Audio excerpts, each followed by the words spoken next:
You know what the problem with having two phones is? Juggling it. Well, yes. Which phone do I want to take with me? All that kind of stuff. If I only take, but twice the spam calls. Oh, that's the worst. I get twice the spam calls. You should just leave one of them on I wish you could turn off the phone function, but keep the data function. But you can only do the opposite. You might be able to, but yeah. I just don't set up my voicemail anymore. I just don't set it up. You can just set up your voicemail to block everything. That's what I did for my alternate line. I don't even want the calls.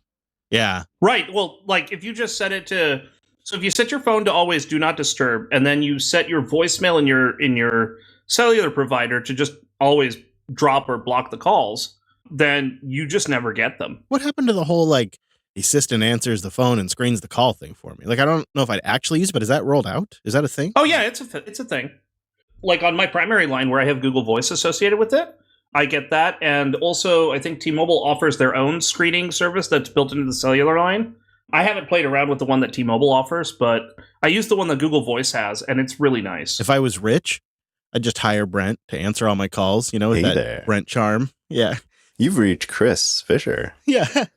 Yeah, he could, in his charming way. Please never call. Just get rid of all my calls. It's office hours with me, Chris. Oh, welcome into the office. Yep, Brent's here too. Hello, Brentley. Oh, hi, Chris. Nice to see your shining face today. Nice to see you. Oh. And of course, we've got our mumble room, time-appropriate greetings mumble room. Hello, hello. Yes, and hello, Brent. Hello. Now, Brentley, I think here amongst the JB team, sometimes your charm is kind of used like a superpower. When we need to get into a situation or out of a situation, when we need to get access to something, maybe at a location or sort something out at the last minute, we'll send old Brent in because he can usually charm his way in or out of every single situation. And the fact that you're connected to me right now, talking to me, is proof of that because I'm assuming you didn't schedule ahead of time with this co-working space since you can't plan for wildfires and you're just somehow there. So walk us back. Why are you in a remote co-working space and why is your house about to burn down? Well, thank you. That's quite the introduction. I guess about exactly this time, 1 p.m. yesterday, the power just all of a sudden went out. And, I've got a UPS and those things. So I was like, whatever. What did you first suspect when the power went out? Because was your first thought something's gone really wrong, or was your first thought we just have a little issue here at home? Yeah, it's not the most unusual thing near me, especially in the winter. Sometimes we'll get power outages for 15 minutes here and there. So I thought it was one of those. But also it was kind of slightly high winds just around that time. So I thought, okay, maybe a tree brushed against something and they'll fix it. They have crews and they fix that stuff pretty quickly around me. So I just went on my drum kit and I played drums for 90 minutes because I thought, well, I'm not going to get any work done. I'm just going to do that. Wait, so you're actually the living meme of the guy that just goes about his day while the world burns around him? You're actually that guy? Yeah, I guess I am. Although at that point, I didn't realize the world was on fire. Right. So I think that's part of the meme, Brent. Well, geez, it is, eh? Gosh. But so I set up the fan where I do my drumming so that it would turn on in 15 minutes when the power goes on, and then I would be nice and cool. It's summer, right? It never came on, and I just roasted. So after 90 minutes, I came out and I was like, what is going on? So I went outside, and it turned out there was a massive fire, relatively close to where I live. And somewhat unusual. The power going out for 15 minutes, pretty usual. Giant plumes of smoke, like forest fire. Actually, I thought it was an industrial fire at the time. That is very unusual. So then I went into, that kind of panic mode that you go into. You're like, oh, okay, this is far more serious than I, spent the last 90 minutes thinking. Right. And are you the only one at home at this point, or? It's me and 4 furry friends, our pets and stuff, and that's about it. So it's totally up to me. And, we have some preparedness for forest fires. We have them around here quite often. I guess living in the Canadian wilderness, that's just kind of how it goes. But this was relatively close. And so I started thinking, okay, well, I got to prepare. So I started hauling generators because the power's going to be out. I'm sure that fire was caused by the power going out. And sure enough, it was. There are reports that some lines went down and caused several forest fires in that area. And they eventually all joined into one massive one, which is the situation we have today. Yeah, it went from something at that time was around 20 hectares and now it's 800. So it has really grown. And this is maybe like crow flies a mile away from where I am. So This is serious. Now, there is like a creek or something between you. There is a small river. Yeah, it's fed by mountain water, like runoff. And that's actually the water we're drinking right now, which is really good water, it turns out. I might bathe in it a little later. We'll see. Yeah, other than all the pooping. I don't think of that. So there is a barrier there, a natural barrier. But I got really worried because about 30 minutes after that situation I was just describing, the wind was perfectly in my face, very strong. I could see the fire growing. And also ash was just like snowing on me. Oh, boy. So even though the fire's far away, you can have embers and stuff in a large fire that can, catch your buildings on fire and such. So we spent the evening, the early part of the evening, kind of going around and preparing and trying to make sure that we, we're in a good place. What do you, by preparing, are you trying to put combustibles away? Are you wetting things down? Like, what is preparing for a... We have a bit of a, forest fire plan. And part of that plan in this exact situation is, okay, we have a sprinkler system. So use the sprinkler system to get all the grass wet around our homes. And that way, if embers fall, the chances of it catching is very low. And we kind of do that all season. So our grass is fairly green, despite us not really caring about that kind of thing. We do it for fire reasons. But because the power was out, no sprinklers. Because we also pull from a well that has a massive pump. 220 volt well pump. Yeah. So I was just kind of standing around going, well, actually, I don't know. I can't do anything, which is sort of interesting.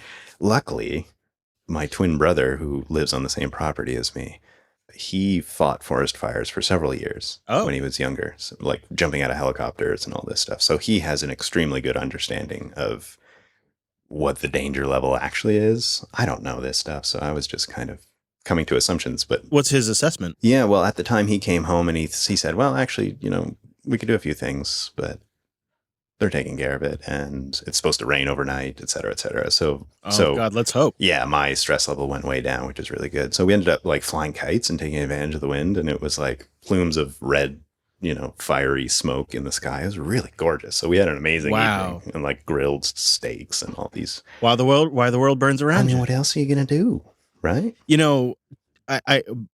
I think part of me would be very concerned, right? Obviously, the most of me. But then there'd be this little part of me that would be like, let it all burn. Let's burn it all down. Just burn it all down. Try again. Let's just do it. Let's just do it. Get rid of all the things I'm attached to and just burn it all down. That sounds incredible sometimes, but sometimes I enjoy the doomerism. So are you genuinely not too concerned, but you're at the co-working space, you charmed your way in at the last minute because there's no power, thus no internet?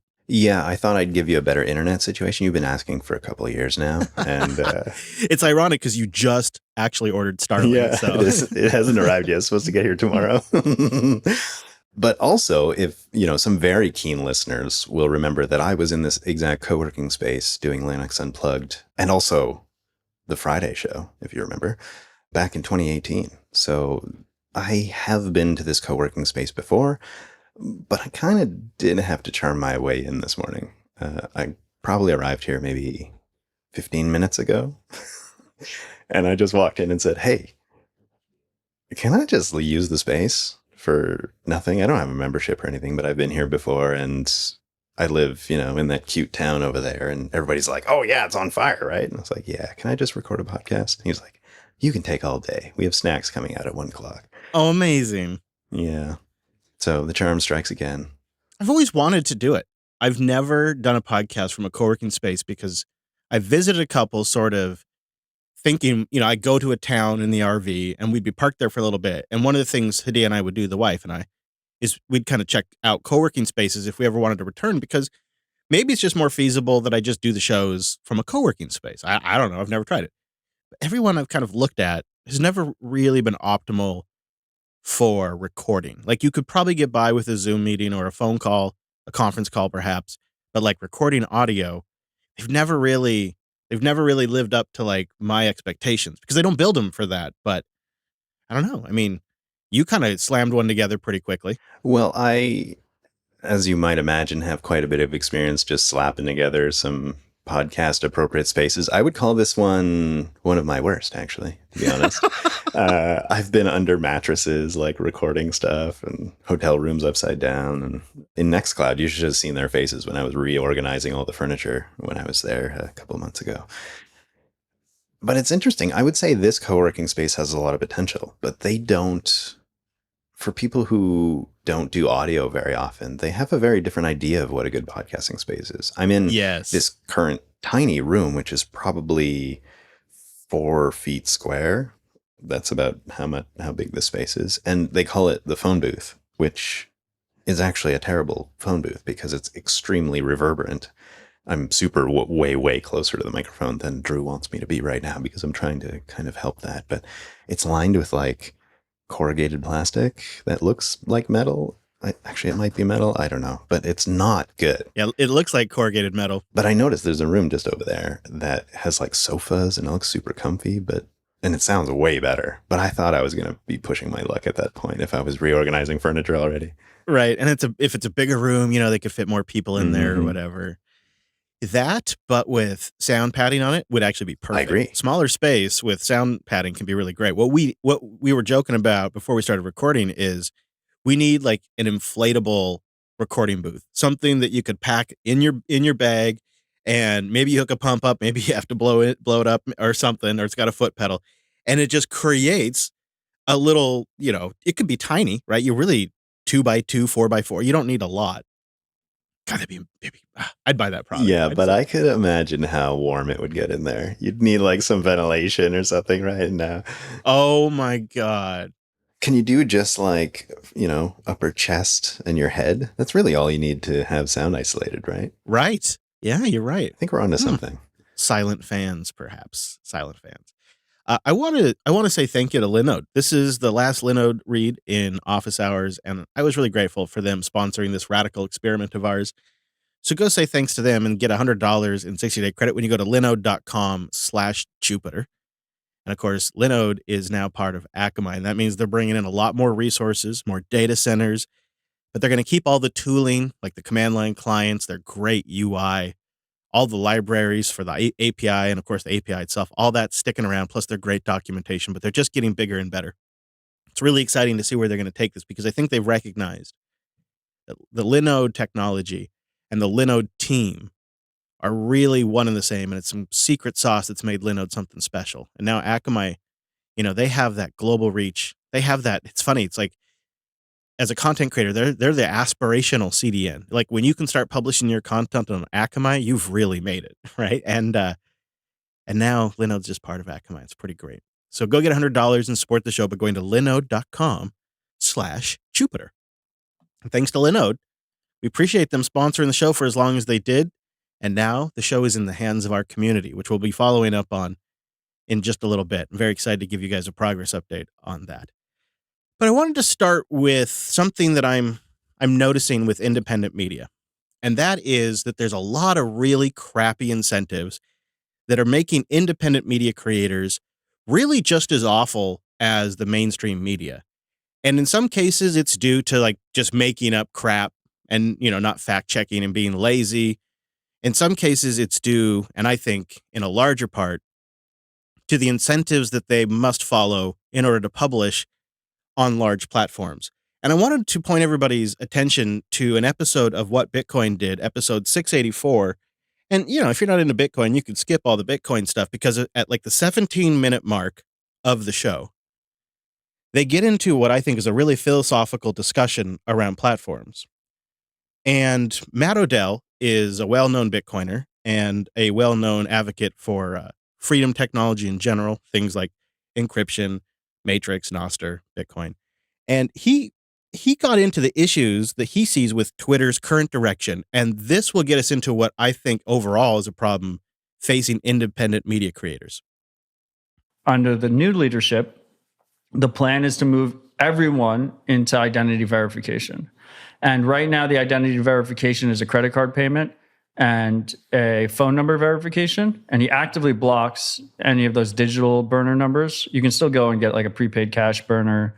You can still buy a prepaid Visa card and use that. But most people are using credit cards attached to their name. They're using the same phone number that they've used their whole life. And I have a feeling he's going to increase the identity verification requirements over time. And the plan is essentially, let's make it so every Twitter user is identity verified. And the soft way of doing that, rather than saying all of you need to get identity verified, is we'll give you longer tweets, we'll give you longer videos. And then the really dark part, which is what you highlighted, is essentially we will shadow ban anyone who does not verify their identity. And he doesn't say that. What he says is if you have a blue check, you're at the top of the comments, you're at the top of the algo. My whole feed is just blue checks. Like all I see is blue checks there just pushed in front of my face. The blue check system is also a constraintment, but we'll get to that because it's flipping a common narrative that we hear on the internet on its head and using that to convince people to identify themselves to get targeted by marketing. And this system that's going to be in place, and we'll get more into this in just a moment, is actually going to be much more insidious than the Google platforms like YouTube. We have that saying that everyone always likes repeating. It's like, if you don't pay for a product, you are the product. So everyone proudly goes and pays for their blue check. And they're like, I'm no longer the product anymore. But they're even a greater, more valuable product than the people that don't verify their identity, because he knows exactly who you are. He knows you're not a bot. And he has you, and he still serves you ads. Like, there's a reason you don't have ad-free experience when you pay. It's because he knows you're an even better product to advertisers because he has more data on you than someone who doesn't verify their identity. And to sweeten the pot, starting in the last week, Twitter has announced that they're going to be paying creators. Twitter Blue subscribers are getting notifications that there's going to be a monetization program, revenue sharing, but even more attractive than what YouTube offers today. In fact, some creators are getting as much as $25,000. One reported $40,000, some $5,000, $2,000. Real money that these independent media creators aren't going to be able to turn down. The independent media person was supposed to be the answer to that. Anyone could be an independent media personality or an influencer. That was supposed to be the way to democratize access to news and content and media and whatnot. Most of those people rely on these centralized social platforms, including Twitter. They are building revenue streams into them, and they have centralized control over whether or not you have reach or not. So if you speak out of line 5 years, 6 years, 7 years on Twitter, blue check removed, you lose your revenue stream, you lose your reach, you're in the same exact situation as corporate media. You just added Elon into the mix where Elon gets a cut of the revenue as well. But in practice, you end up in the same result as a host on CNN. Or a YouTuber who, always has to follow the shifting sands of what YouTube wants to promote via the algorithm. And these publishing endpoints that everybody goes to reach the users, Twitter, YouTube, Meta, now Threads, when they start adding monetization options, people have a hard time saying no to $5,000 just for tweeting stupid crap. And so you're not going to really want to give that up. So you just start self-censoring. You just start self-selecting a little bit more carefully. And over time, you just participate in the same narrow band of discussion that the mainstream media participates in, because the people who lended Elon money are the same banks that own CNN and Fox News. It's all the same banks. It's all the same financiers. It's all the same centralized interests. Yeah, Elon sold a lot of stock, but he also got a lot of loan money from BlackRock and Fidelity and others. And guess who the largest shareholder of Fidelity is? BlackRock. So it's really all BlackRock. And same with YouTube, large investors over there. It is, I think, creating a new type of gatekeeper, and the money is the way to get these independent creators to be complicit with it and to go along with it voluntarily, because, it's hard. It is really hard to make money online on the internet. And if you can just tweet your stupid hot takes, right? You can just tweet your stupid hot takes and, make 5,000. Like, I was watching Tim Pool. He made some ridiculous amount of money. Over $6,000, might have been over $10,000. I can't remember. And his first comment was, I didn't post anything of quality. I just posted stupid and I got paid. Do you think he's going to want to do something now that is hypercritical of Elon or Twitter? I probably wouldn't if I were going to start making 10 grand a month from Twitter. I might just naturally be incentivized to look at everything they do in a more favorable light, just voluntarily. Because $10,000 makes a big difference, especially for an online creator. I don't know, Brent, you think I'm taking this too far, or do you think we're kind of just creating a new set of gatekeepers that just basically re-implements the mainstream media, but just more distributed? It has me thinking a little bit about, like, this is not quite the right term, but it'll help explain it, like survivorship bias. And that's not what I mean. What I mean is the folks who are getting paid this much, I wonder what percentage of the user base is getting that. Of course, it's the top, however many percent, which is really interesting. But I'm curious as well about, we've seen the decentralized alternatives. Mastodon's a huge one for Twitter. Are they going to solve any of these kind of issues? Because this centralized power, like you're saying, is easy to tweak for those who have their hands on the knobs. You change a little setting here and there, and all of a sudden your user base might think differently of you. And in this case, if it might be more positive than it is supposed to be. So I'm curious if you think that from what we've seen in the last several months since Twitter has changed dramatically, is the decentralized option even a solution to some of these problems? Are we seeing that as a way of fighting back to that, or is it just kind of an alternative that's just side by side and doesn't really have an effect?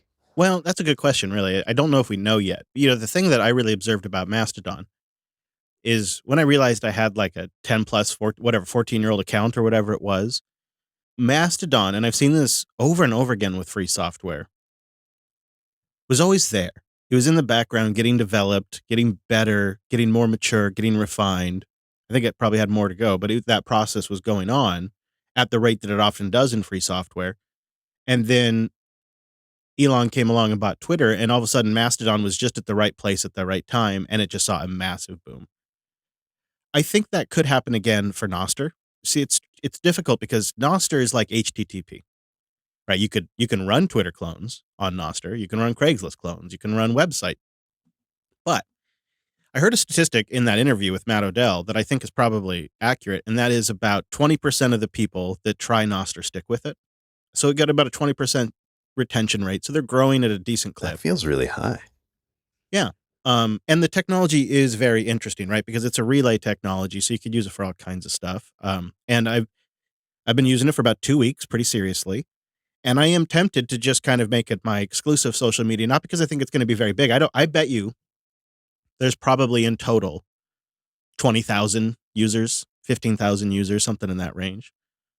But it doesn't have that problem where I feel like Mastodon instances, individual Mastodon instances, obviously Threads and Twitter and Instagram and all those, they're designed in a way that presumes humans won't play to their incentives, and it presumes that humans don't want power and control.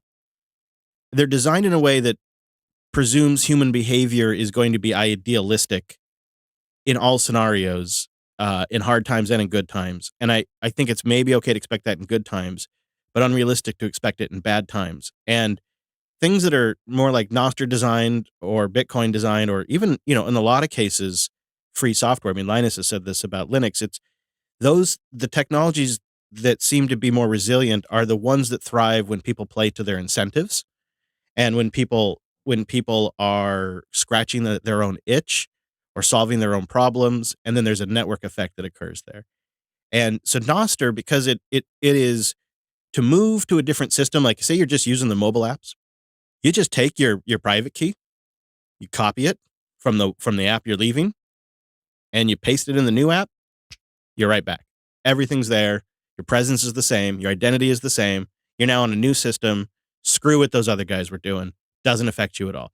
And we saw this happen in Turkey, where Elon sort of compromised around the elections and helped the current Turkey regime censor election discussion and debate, which really stinks because there's a lot to debate over there. And Nostr wasn't impacted by this at all, right? You still saw people that were posting anti-current regime sentiment. It couldn't be taken down. It wasn't taken down. It's probably under their radar. All this stuff, where Twitter was, Elon gave the nod to follow the demands, and there's just nobody to make that decision. It's sort of resistant against that type of thing. I mean, an individual relay could try to censor, but you can use multiple relays at the same time too. So, I think long term, it's probably going to build. It's probably going to get more viable. I think we just see this with free software technology over and over again. It's the same process. Now, Chris, you've been, maybe paying attention to the tech industry for a short time now. Do you feel like we're seeing more of these, small solutions to what are otherwise huge problems, around privacy and encryption and censorship and that? Do you think we're seeing more of those, like more of them being innovated at a rate these days than we did maybe even 10 years ago? No, but that's my answer. No, but what we're seeing now is incorporating lessons learned, like library, LBRY. They announced they're officially toast. They had a coin. I told everybody this years ago. I warned everyone, even my friends that were making content and publishing over there and stacking the Libre token. I warned everyone this was a shit coin. They're going to get busted by the SEC and the whole thing's going to fall apart because they're using it to finance the operation. That is exactly what happened. It has been a multi-year process. And this week, they've announced they're totally folding. And I think what the lessons that I took away from that are, if one of these systems is a Web3 thing with a token involved, avoid it, number one. And number two, it has to be more than just decentralized in name, right? Like you can have the Libre protocol and all of that kind of, theoretically you could have multiple library instances and all of that. But if it's really the biggest one that draws everybody is one big instance, and that's where the coin makes all its money and all that, like that's not actually decentralized. So I think when you look at things like Nostr, or you look at some of other things like SimpleX, which I'm also really liking still, or Simplex, however you want to call it. Those are, I think, learning on the previous attempts, building on the good technology, solving some of the back end problems that we didn't really have an answer for that always sort of led to centralization. Curious if you have a hot take, at least up to this point, on Threads. Where do you think that fits into all this? I don't know. Their traffic's down. Everybody was so hyped they got 100 million users, but the traffic is on the decline. It's like the Disneyland of social media. So, people love Disneyland. Although right now Disneyland has historically low attendance. I've always been on the internet for the weird, but I've been on the internet since I was using Gopher and BBSs. So those were the house of weird, let me tell you. Yeah. Usenet, boy, it gets real weird on Usenet. And I think that's always been, I've always been the guy that likes to laugh at the tabloid covers as I go. I don't buy them, but I look at the covers, especially the crazy ones. I just enjoy it. So for me, it doesn't really appeal. Somebody's sanitized version of discussion. It feels like I'm going back to school and there's a teacher there telling me what I can and can't say. I read online that if you're on Threads, I don't know if this is still the case, but if you're on Threads and you search for like marijuana, the first results are addiction, help, and drug abuse links and stuff like that. So it has a very parental feel to me. What's allowed in bounds, and that's clearly to make it safe for advertising, to make it brand safe, and all of that. And so be it, I suppose. I don't know, not my bag, but I don't really judge anybody that gets something from it because everybody I consume things that are probably not healthy for me. L. Dewey in our chat room made an interesting point and question. He wants to know what our thoughts are on AI being used to mass produce and deploy content on Twitter to try to increase that's totally what's going to happen, right? Is if you post more and you get more views, you just would have to have a model that could really generate something that really gets people going. Something. Chris, you said what's going to happen like it's happening in the future, but I'm sure that's happening already. We just have it's a hard thing to measure. I know. I think you're probably right. How would you know if they're doing a good job? You would know, right? Best case is you have no idea. Mm-hmm. So I feel like that episode of What Bitcoin Did is probably worth your time. I'll put a link to it in the show notes because it got me thinking a lot about how why is it now with all this independent media, you got so much that very, very little of it is actually very good quality. And very little of it is new discussion or original discussion. And a lot of it is still just groupthink. And why is that? And I think putting some of this into perspective about the way to reach users is through these commercial platforms, and you have those constraints, which is makes me glad that there's ways to build your own communities, tools like Matrix and others that you can self-host and build a community off those platforms. And JupyterTube, PeerTube. If we want to do video, we'll do it over there. All right. So with that out of the way, Back home baller. Damn straight, y'all. we got a lot of ballers this week. So we've announced the new bounty format for office hours is really kind of a hedge against overextending the production. So we don't end up producing ourselves into a big debt during the adpocalypse. So what we thought we'd do is we'd set a bounty of 1.5 million sats per released episode. When we reach that bounty, we produce an episode. We'll try to put as much value into it as we possibly can. And so we announced this last week. This is our last regular production of Office Hours. It was the last advertising financed episode, I guess you could say. And we're moving now into the new model, and we'll start with Donnie, who sent in 194,902 sats, and he is our baller this week. Hey, Rich Lobster. I sent it in from the podcast index, and he writes, I'm a member of the network for a few months already. Personally, I prefer the frictionless credit card approach for paying for memberships, but I decided to make the effort of going through the loops and get some sats. Not sure about the new experimental approach of financing the podcast, but I'd like to help and get it running. This is my favorite kind of boost. Like, they're a little skeptical.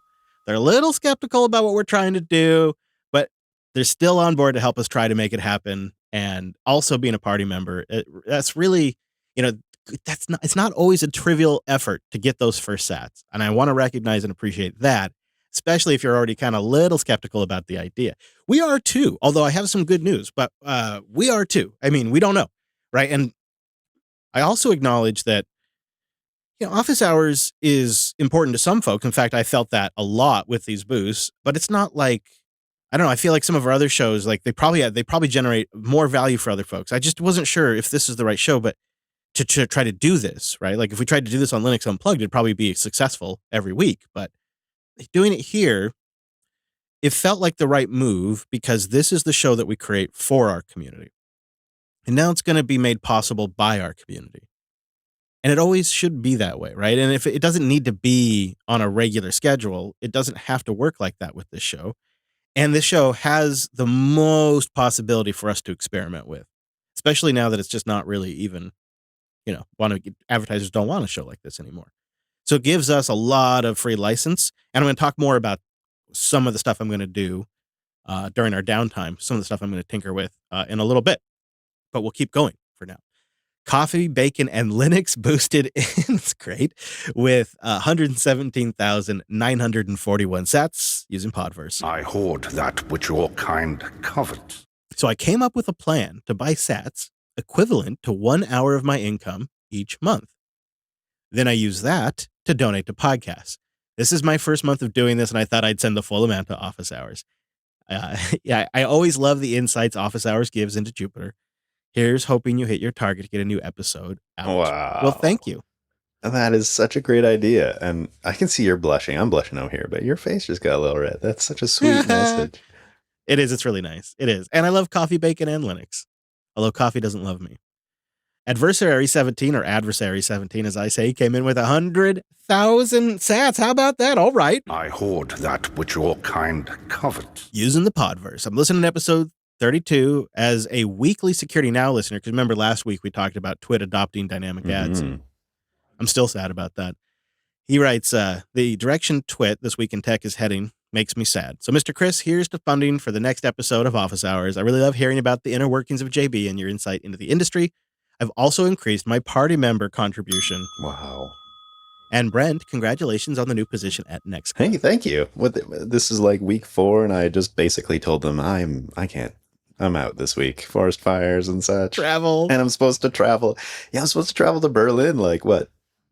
2 days from now. I don't know if that's going to Yeah. happen. So, and we have a Yeah. meetup on Saturday. I hope that still can happen, but Do you go if the fire's still going though? it's a really tough decision. Yeah. I would say, you know, I'm lucky enough that I have a brother and his wife who are on like 100 feet away from me, who will take care of, you know, my belongings and my cats and such. So potentially, yes.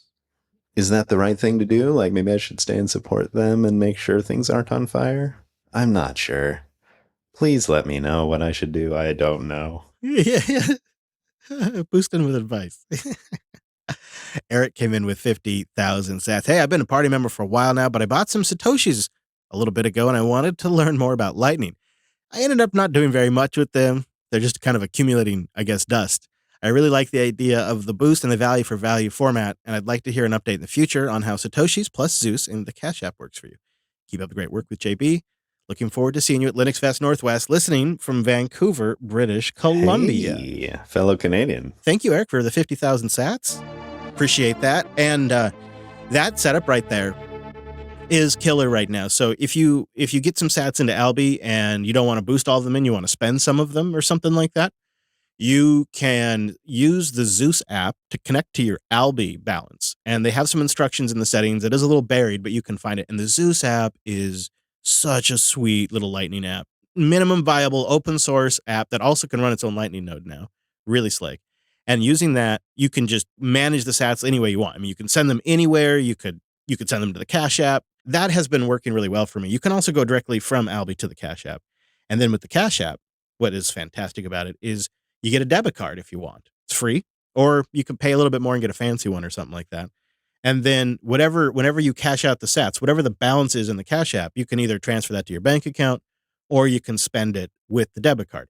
You got to be aware of the fact that when you're cashing out of Satoshis, if there's been a big time range from when you bought them, then there's probably been a valuation change in the price. And so you'll have to keep track of that. The Cash App, though, does all of that for you and it'll actually export a report. So it makes it dead simple to monitor all that. Bear454 comes in with 50,000 sats. Tough little ship. Little. I want to do a Star Trek one.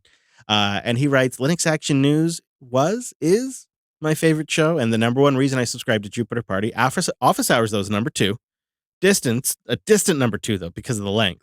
He's a short podder. He says, so I hope you get some good feedback on the quick news hit. It was appreciated. I don't always have time for a full hour show like Lup. Yep. That, Bear, that is exactly like you're our target market with Linux Action News. Get you in, get you out. We pride ourselves so we can get it like 15 minutes or so and still get you some valuable information that you're like, I'm glad they covered that. That's really our goal. And the summer is historically really slow for Linux news.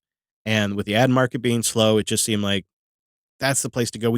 We thought about doing a similar bounty system there with LAN, but as you just pointed out, it would add a considerable amount of runtime to the show. And we want to avoid that. And there's some shows where that kind of high touch interaction seems to actually benefit the show a lot. And then there's some shows where I think it wouldn't. And I think LAN kind of fits in the former category, although we did get some great boosts. So, yeah, who knows? Who knows? We're experimenting now. It's all an experiment. Mm-hmm. Office Hours, what happens here is going to kind of help us figure it out. I would expect, Chris, that at least for the summer, Linux Unplugged will have a few hits of the most important news, at least at the start of the show. So you could always, listen to the first 10, 15, see what that's like. True.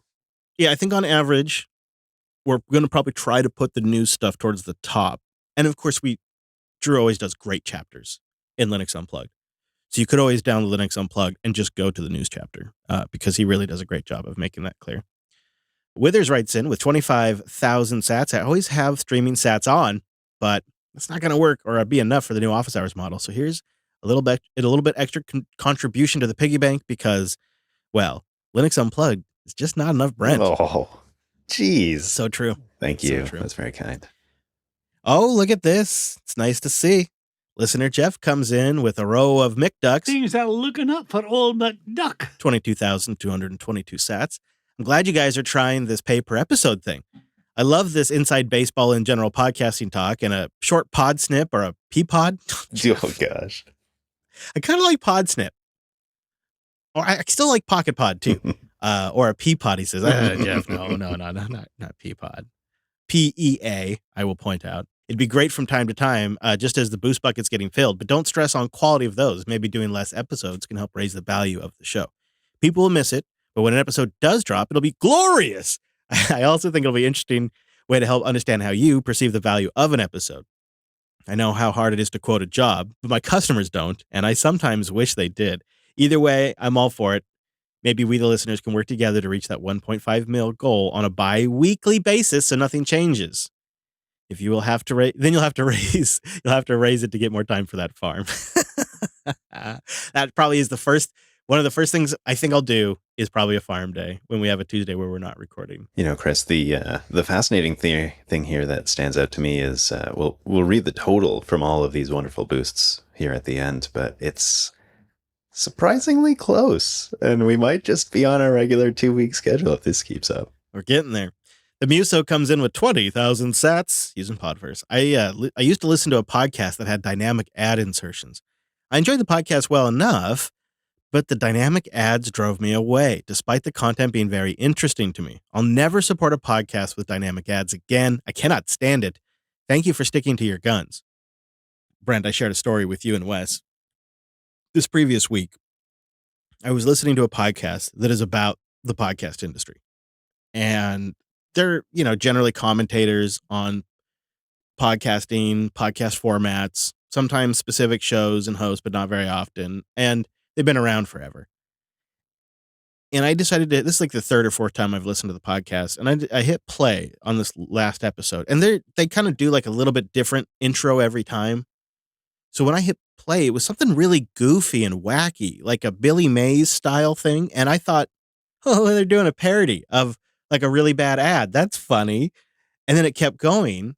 And I all of a sudden had this sensation like I didn't know where I was or like what was going on. Like this isn't a parody. This was an ad that had been inserted into the beginning of the show that just hard cut stops. And then their own wacky version of an introduction starts that's so incongruent with like the Billy Mays Swiffer ad that I just got.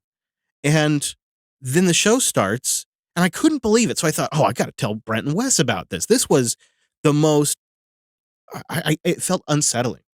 I was just completely like, what is going on? And this is totally jarring. Jarring was another thing that I felt. So then I sent the boys the link and I go to play it again, thinking maybe I'll audio capture it just because it's so ridiculous. And the second time I hit play, I got an ad, a totally different ad that isn't even in English. So they're completely scamming these advertisers by playing non-English speaking ads to an English speaking audience and then still charging them for the download. And it's just like, it was like French. I couldn't even understand the ad. Maybe, I don't know. It might have been Canadian for all I know. Very jarring and just so gross. Okay. So what's your likelihood of listening to that podcast again? I'm not gonna. Yeah, I deleted the feed. It was an unsettling sensation. And I thought, these guys should know better. And it made me think that like, you got to be really careful. I bet those ads start right at the beginning of the pod. They probably pay out the most because people don't skip those. They just get played immediately. So they could probably get counted. If you play 3 or 4 seconds of the ad, it probably counts. Even if and so, by the time you scramble to your phone to hit skip, they've already counted it as a play. And so it's a high payout dynamic ad, no doubt about it. But it made me think like there's got to be a better way. Like what we do with our shows, right? When we're gonna go to an ad in like Coda Radio, I have this, right? And then when the ad's over, get the hell out of here. I play like a little jingle to get us out. And it's like all you'd have to do to have made that a better experience is have like, like a little jingle that the show has started, and then play the ad, and then when the ad's done or something. Like, just give me some key as to what's even going on when I'm listening. Whew. Marchie boosts in with 20,000 sats.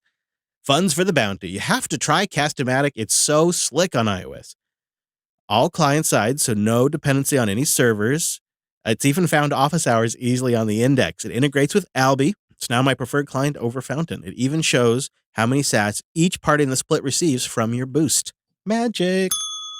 I do like that. Most apps will show you if you dig into the UI.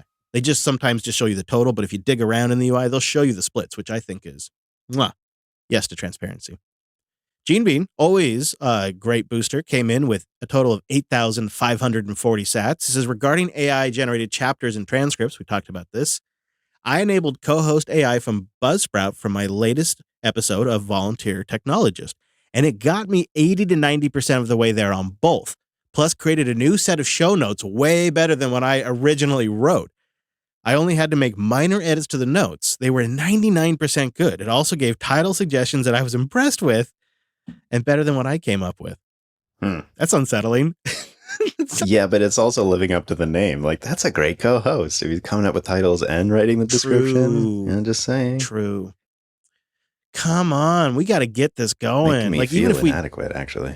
even if we just didn't use, like, a lot of the times the output from ChatGPT I use is like, it just gets me through the writer block to get me going. And I'll maybe take a few things here or there. Like when we have it generate tags for us, we'll delete 30, 40% of them. And yeah, it's he wants to also know what's up with the move off of Fireside, whatever became of that. We're still in the process. We just have slowed down. Although I said I was thinking about tinkering with the show, I realized that if the show goes into an irregular production schedule, then when Drew's done with it and he uploads it to Firside, we wouldn't necessarily have to publish it at that point. Because we wouldn't have to get it out like the next day because we're trying to get it out within a certain release window. I could just manually release it after I have crafted the feed for it, handcrafted, using, time, sweat, and talent, and then make that the master RSS feed. And when I update that, it would have all the podcasting 2.0 features. And, if we're doing one or two every now, it's not a big deal to do it manually. Like if it's a routine, I can't do that manually every time. It was too much. But like if we're only going live every now and then, and we're, I could do all that. So I've been thinking that I need more time experimenting with the live stuff. Like before we roll it across all the shows, I just really need to figure out a workflow and a process. And that's the way to do it, I think. So also he gives a boost into say Cast-O-Matic's working great. Yeah, it was really exciting when you were playing with that earlier. Was it earlier in the year? And I felt like it was going somewhere. We did lose a bit of steam, but I feel like maybe, Chris, if you dig into it again, I bet you're going to get tired of doing it real manually there for, give it 2-3 episodes and you're going to say, hey, Wes. Yeah. Hey, maybe. community, you'll get new ideas, I think. There's an opportunity there. Maybe. Yeah. Oh, maybe. Start making pull requests. Mm-hmm. Leaky Canoe comes in with 5,000 sats, throwing them in for the pot. Thank you, sir. Smart Growth, 5,000 sats. Funding Boost, thanks for doing what you do. Mere Mortals Podcast comes in with 4,444 sats. Is that like a bunch of adult ducks? Quacka wacka, it's a treasure. Yippee! He says, wow, the timing on this changed. In the upcoming episode 400 of Mere Mortals Podcast, we talked about why we're going value for value or die. No ads ever. Our decision to do less video and to split up the feed into a more JBS style. I really want to thank you, Chris, as I look up to you and Adam Curry as the people worthy of emulation. You really had a big influence on how I want to podcast. I'm just as excited to see how your experiment goes in comparison with Mere Mortals solely going with the value for value approach. Best of luck. Well, thank you. That's a very humbling boost, Mere Mortals, and I really appreciate the kind words there. When we announced it, I was like a little trepidatious and nervous, and now I'm feeling like we're on a roll. I think we got this. I'm looking forward to it, and I feel like when we actually do get to the funding goal, we're going to have a lot of energy to hit that. How is Right comes in with 2,100 sats. Don't drive to El Salvador in your RV. Remember I mentioned that last week. There have been some horror stories about going through Guatemala. They'll try to tax you on all your stuff you're driving through with. And he links me to an interview on YouTube. Yeah, I was really kidding. I mean, Jupes, I think she literally would not fit on some of the roads. I've watched other travel vlogs that have gone down there, and yeah, no, there's spots I don't even think she'd be able to clear. I would maybe do it in a truck with a minimum viable travel setup, maybe an SUV, but I wouldn't do it in my big old 40-foot RV. I'd love to. I would rather drive for 3 days than fly for 10 hours. Really? That's your ratio? Oh, easy. I would rather drive for a day than fly for 6 hours. For sure. Because when you think about getting into the airport, going through security, getting up early, getting to your other, it takes a day anyways. And I don't really care. Levi's trying to get so comfortable. He's digging into the chair. Levi, you're not going to be able to dig into comfort over there. Podcast dog.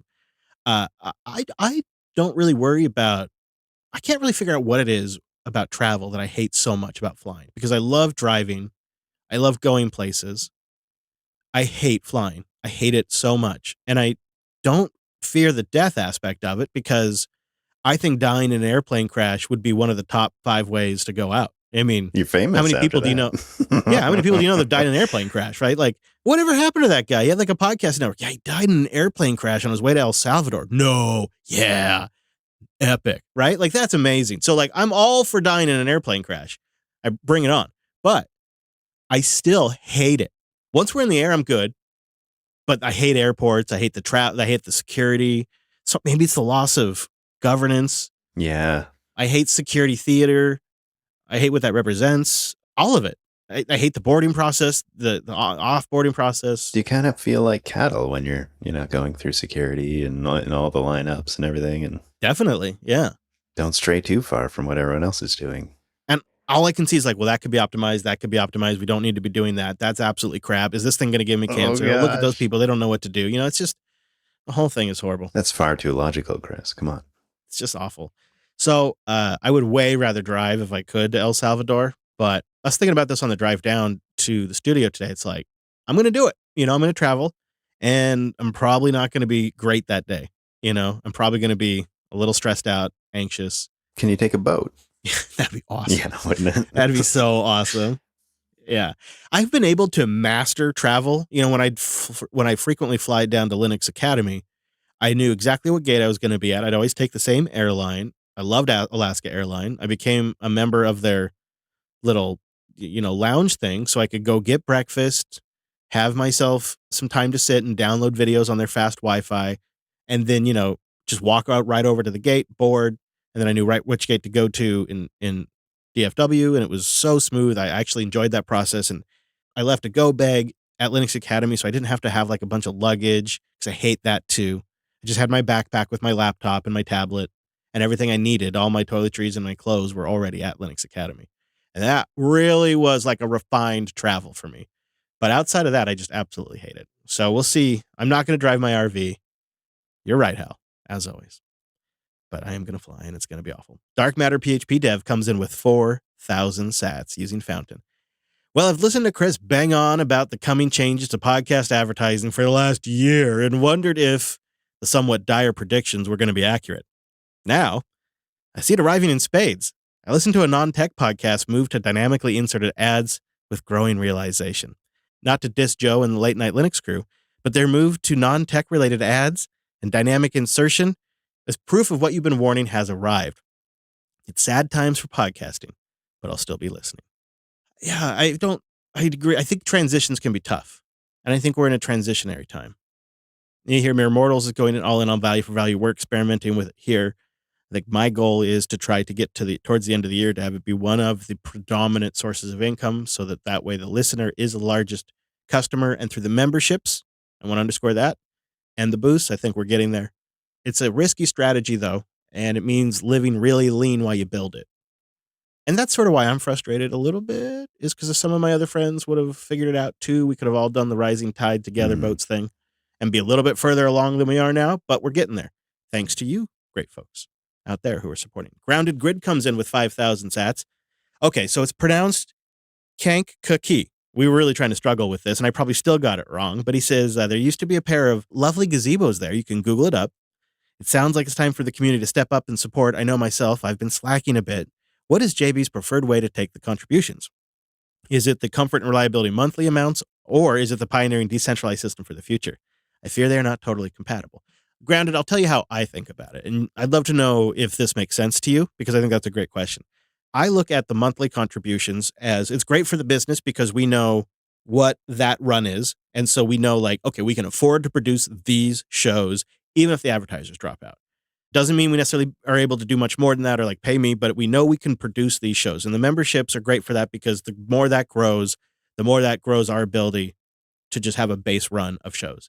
I view the boosts as a value contribution back for a particular production We're changing that a little bit with office hours because there is no advertising monetization at all now in office hours.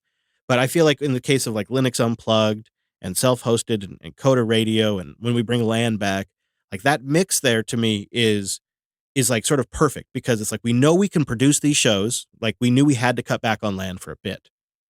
We're hoping that if we're careful and cautious, we'll be able to be at a point where we can bring it back, maybe even without advertising, maybe with one sponsor, whatever it might be. That might be an option, right? Is we have a sponsor, but it's only one sponsor, like Coda Radio, for example.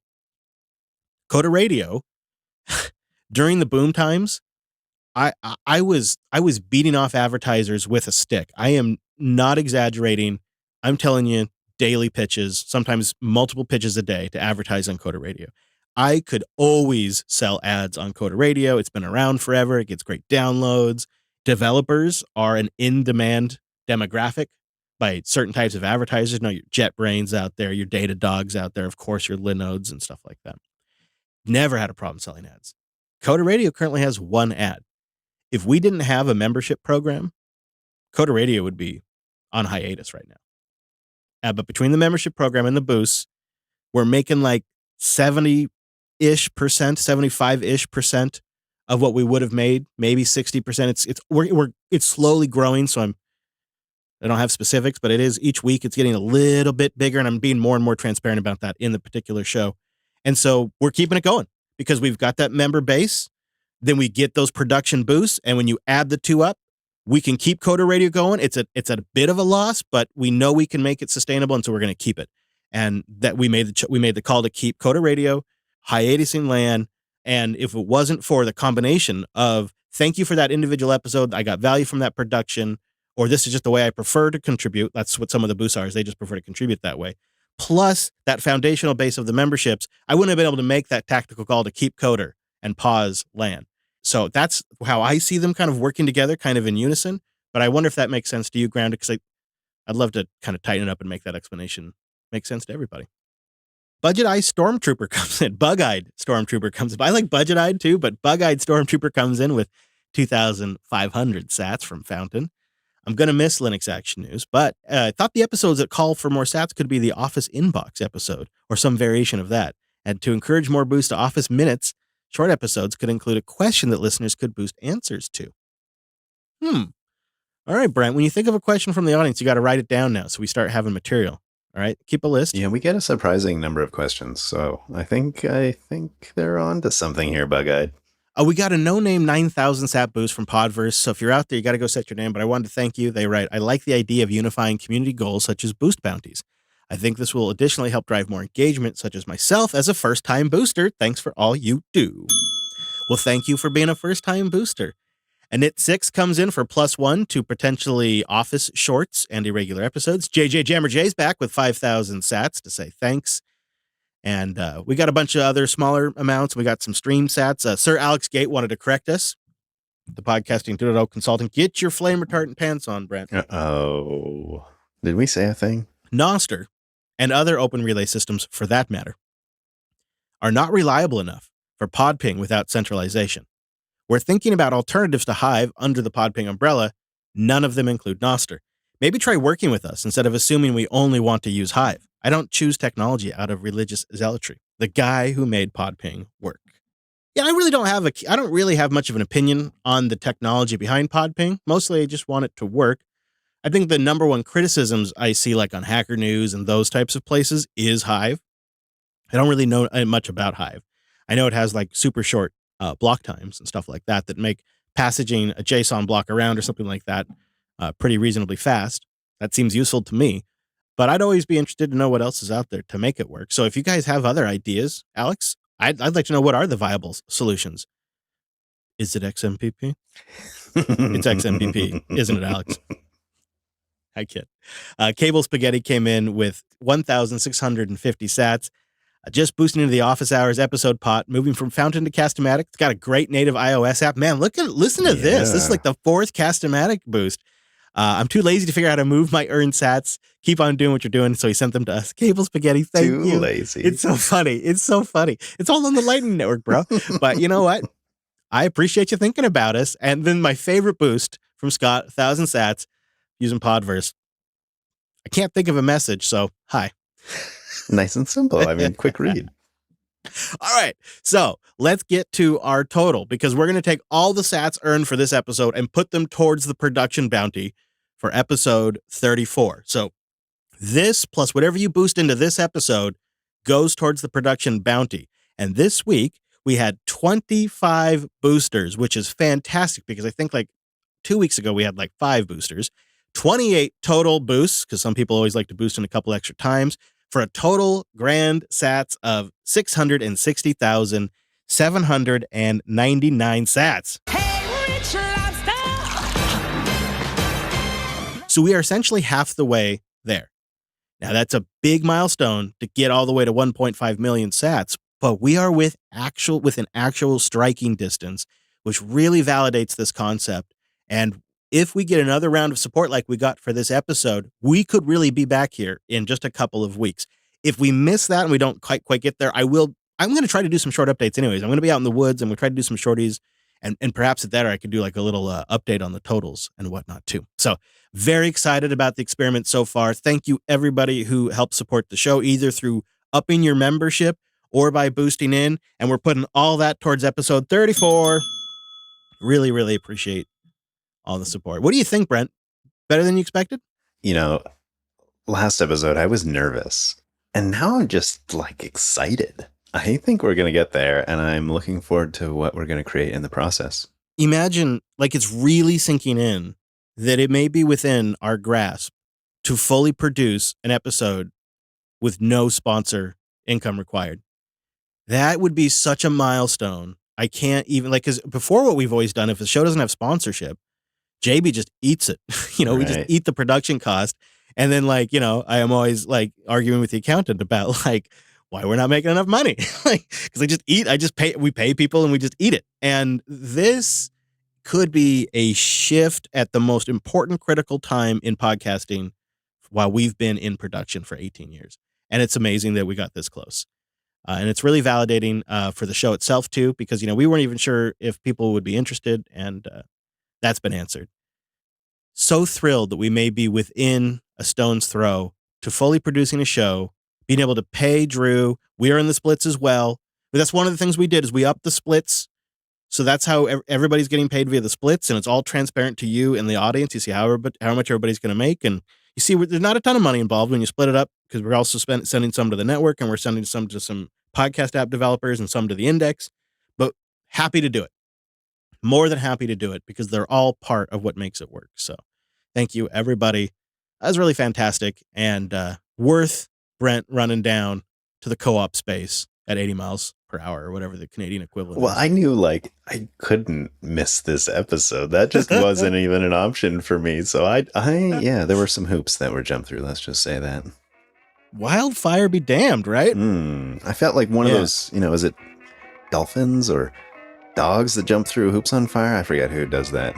That was me this morning trying to make this episode happen. So thank you for having me. I'm going to want updates. I'm going to want updates either on Telegram or Slack on what's going on. You got to tell me. Yeah, assuming I have internet access, I'll send you some updates. Because also, get over there and use some of that charm to get them to put this thing out, because you guys are sending enough smoke down here as it is, and it's really inconveniencing me and a bunch of Americans. So, yeah. I mean, I know your house and stuff, but the smoke, Brent, the smoke. Yeah, all right. Yeah, I can do that just for you. Thank you. Yeah, I'll talk to my people. All right. Well, then we have accomplished everything that I set out to accomplish. Thank you, everybody, for the support. Thank you for joining us on this full Value for Value production podcast now. And I hope to see you back here in just a couple of weeks. But office hours are officially over. Get out of here. Thanks for joining us.